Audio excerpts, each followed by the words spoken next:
Guys, so this week I want to talk all about the fact that you need to just be able to screw all the shoulds in your life and particularly in your business.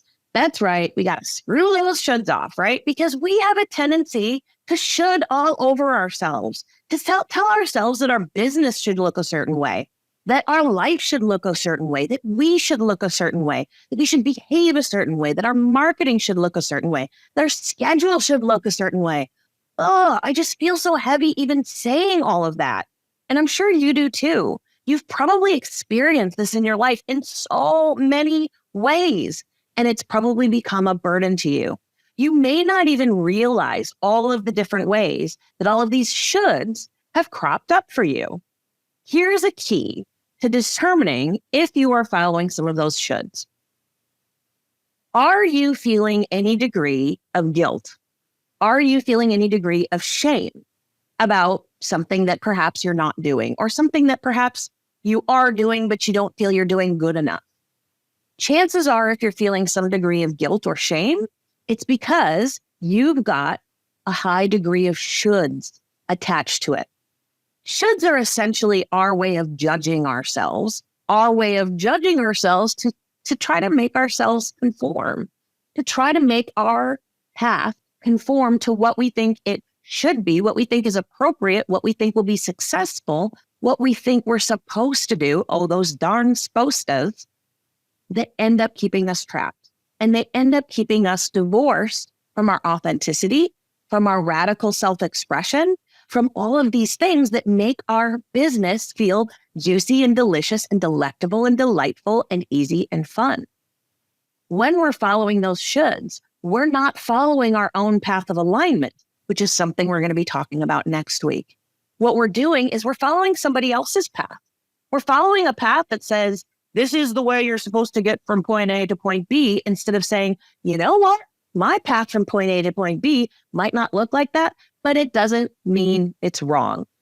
You see, when we determine something is right or wrong, what we're doing is we're placing judgment on it. And we integrate and we basically take into ourselves so many layers of judgment from our society, from our culture, that says that we should show up a certain way, that life should be a certain way, that we should follow the status quo, that we should, go to college and then get married and then buy a house and then have some babies, or whatever the script might be that we feel we should follow. We adopt these things from our culture. These shoulds are actually where a lot of our limiting beliefs come from, is we feel as though we should follow a script that someone else wrote, that someone else laid out, a map that someone else painted, instead of discovering our own delicious path from here to there. And so I really want to invite you this week to dig in and discover, what are the shoulds that you have adopted in your life, and particularly in your business? What shoulds are you following and telling yourself that maybe I'm not good enough, or maybe I'm not doing it right because it doesn't look the way that I've been taught it's supposed to look or it should look? Those internalized judgments that we take on from society end up becoming a trap. And they become a trap that keep us separated from what we really desire. They keep us separated from what is truly meant for us. They keep us separated and feeling in resistance and feeling this sense of inner tension that this just doesn't feel right, but we don't feel as though we have permission to do it our own way, to find our authentic path, to find our alignment, because we've been so hard to those shoulds.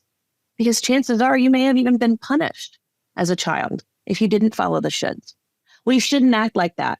You should treat your grandma different, or whatever it might be. I mean, I know we all need to we need to learn manners and things like that, but we get shoulded into a corner. Sounds funny, but we get shoulded into a corner that ends up becoming a trap and ends up buckling our creativity and our joy and our creative self-expression, because we don't feel as though we have license or permission to follow those things. So, in what ways in your business have you been following the shoulds? Maybe the shoulds are, I should work harder. Maybe it's, I should have more discipline. Maybe it's shoulds you've taken on from this program, like my offer should look a certain way. Maybe it's shoulds you've taken on from looking at other people on social media. I should show up that way. I should look that way. I should dress this way. All of these things are not your friends. These are not the droids you're looking for, right? So what are the shoulds that you are wearing, and how are they keeping you separated from your authentic path? And I want to invite you to, like a cloak, imagine that a cloak that's hiding you, and to just release it and shed it.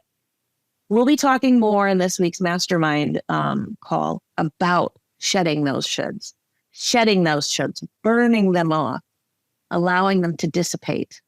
Because like a snake, it's old skin that you've grown out of. You may have worn these shoulds, and you may have adopted these shoulds for a reason, because it probably kept you safe when you were young. It probably kept you safe as a child. You don't need them anymore. You don't need them anymore. And you're free to create the reality that you want to create. So let's burn them off together and release them so that you are free to create what it is that you are here for. All right. I can't wait to see you on the other side. And I can't wait to see you in this week's mastermind call, where we'll dig deeper into this. All right. See you there.